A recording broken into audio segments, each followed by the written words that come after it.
Sa ibang balita, hindi alintana ng panel of prosecutors kung biased o leading ang tanong ng ilang senator judges sa impeachment trial laban kay Vice President Sara Duterte.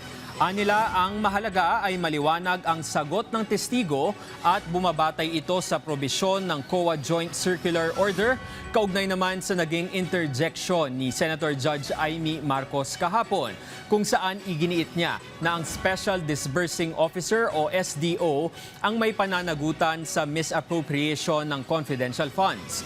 Sagot ni Counsel for the Prosecutor Attorney Virgil Ligutan, maliwanag na may pirma ang Vice Presidente sa mga ipiniresentang dokumento sa paglilitis. Aniya, ibig sabihin lang nito ay alam ng pangalawang Pangulo kung saan at paano ginamit ang confidential funds. Regardless of the nature of the questions, kahit sang anggulo mo siya tanungin, very consistent ang testigo sa kanyang isinasagot, no?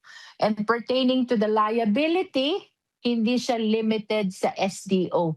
Maliwanag sa batas, the head of agency is primarily liable.